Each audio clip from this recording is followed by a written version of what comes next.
வணக்கம் நண்பர்களே. ஹெல்த் தமிழ் சேனலில் உங்களை அன்புடன் வரவேற்கிறேன். இன்றைய தொடரில் நம்ம என்ன பார்க்க போகிறோம் அப்படின்னா, பெப்டிக் அல்சர் டிசீஸ், அதாவது வயிற்றுப்புண் நோய் பற்றி தான் பார்க்க போகிறோம். உங்களுக்கு அடிக்கடி வயிற்று எரிச்சல் இருக்கிறதா? வெறும் வயிற்றில் வலி வருகிறதா? சாப்பிட்ட பிறகு வயிற்றில் எரிச்சல் அதிகரிக்கிறதா? இவை வயிற்றுப்புண் நோயின் அறிகுறிகளாக இருக்கலாம். என்னெல்லாம்? உங்களுக்கு வயிறு எரிச்சலாக இருக்கும், வயிற்று வலி வரும், சாப்பிட்ட உடனே வயிறு எரிச்சல் அதிகரிக்கும். இதெல்லாம் இந்த நோயின் வயிற்றுப்புண் நோயின் அறிகுறிகள். இந்த வீடியோவில் நம்ம என்ன பார்க்க போகிறோம் அப்படின்னா, பெப்டிக் அல்சர் அப்படின்னா என்ன, ஏன் வருகிறது, அறிகுறிகள் என்னென்ன, யாருக்கு அதிக ஆபத்து, என்னென்ன பரிசோதனைகள் இருக்குது, சிகிச்சை முறைகள் என்னென்ன, சாப்பிட வேண்டிய உணவுகள் என்ன, தவிர்க்க வேண்டிய உணவுகள் என்ன, இதை பற்றி தான் நம்ம இந்த வீடியோவில் விரிவாக பார்க்க போகிறோம். ஸோ வாங்க வீடியோக்குள்ளே போகலாம். பெப்டிக் அல்சர் அப்படின்னா என்ன? நமது இரைப்பையின் உட்புறத்தில் பாதுகாப்பு படலம் ஒன்று இருக்குது. இந்த பாதுகாப்பு படலம் சேதமடைந்தால் இரைப்பை அமிலம் அந்த பகுதியை பாதித்து புண் உருவாகும். இதுதான் பெப்டிக் அல்சர் அப்படின்ட்டு சொல்கிறோம். இது 2 முக்கிய இடங்களில் ஏற்படலாம். ஒன்று கேஸ்ட்ரிட்டிக் அல்சர், இன்னொன்று டியோடனல் அல்சர். இந்த கேஸ்ட்ரிக் அல்சர் இரைப்பையில் ஏற்படும் புண். இந்த டியோடனல் அல்சர் சிறுகுடலின் முதல் பகுதியில் ஏற்படும் புண். அப்படி 2 வகையாக பிரிக்கிறாங்க.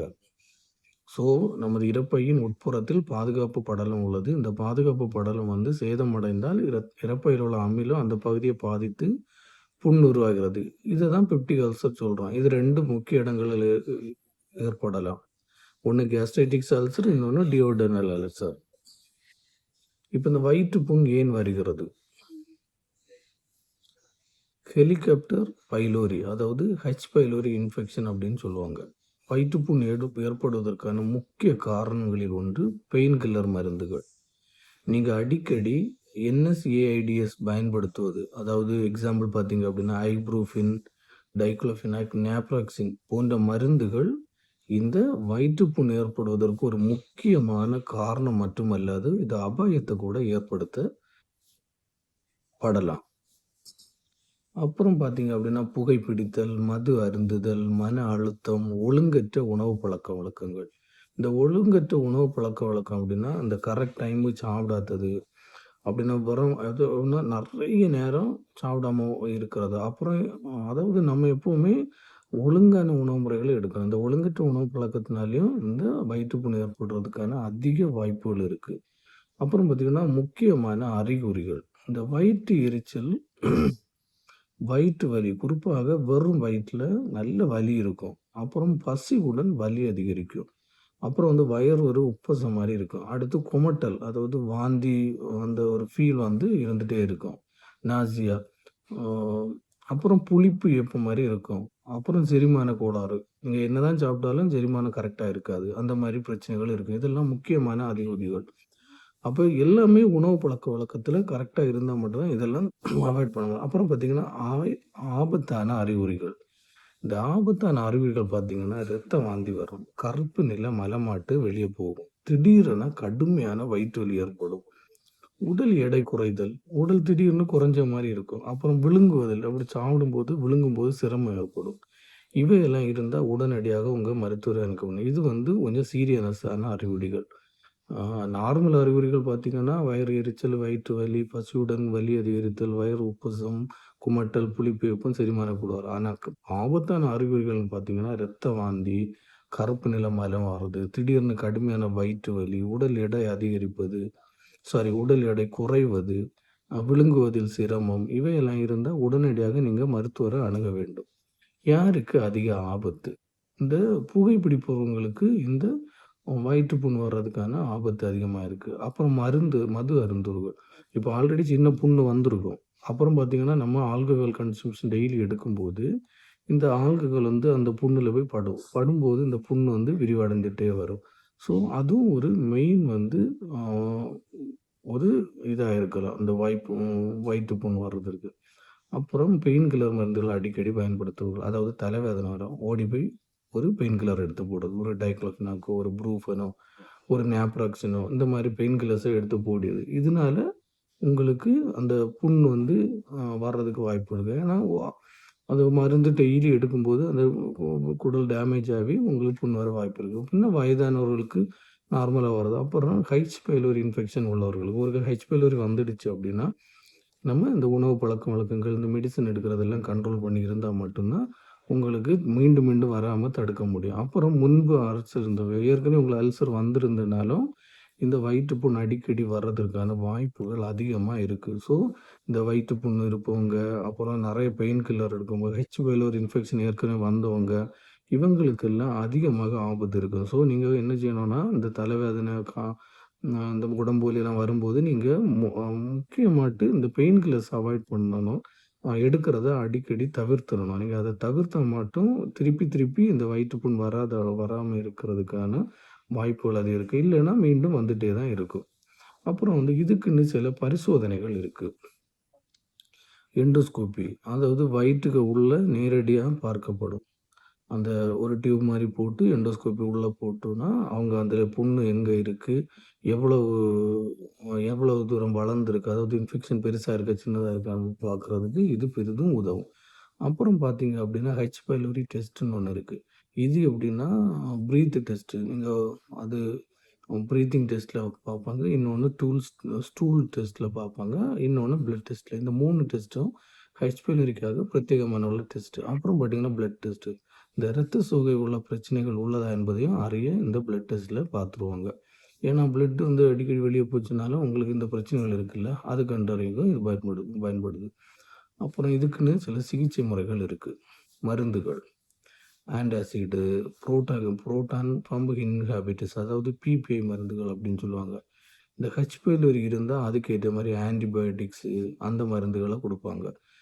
இந்த சிலவங்களுக்கு இந்த ஹெச் பைலோரி அதிகமாக இருந்தால் 3 மருந்துகளையும் சேர்த்து கொடுப்பாங்க.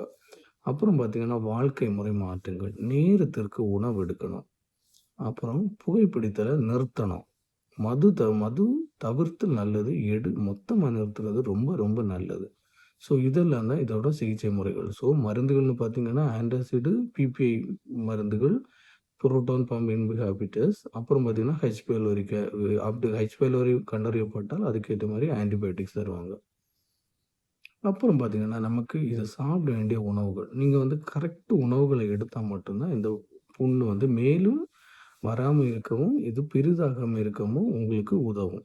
ஸோ ஒன்று பெரிதாக ஆக உங்களுக்கு அடிக்கடி மலங்கழிக்க ஃபீல் வந்துடும், வாமிட்டிங் ஃபீல் வரும், இந்த மாதிரி நிறைய பிரச்சனைகளை உங்கள் உடல் ரீதியாக சந்திக்க நேரிடும். ஸோ நீங்கள் என்ன பண்ணணும் அப்படின்னா ஓட்ஸ் சாப்பிடலாம், வாழைப்பழம் வாழைப்பழம் சாப்பிடலாம், அப்புறம் சாதம் சாப்பிடலாம், குறைந்த கொழுப்பு பால்.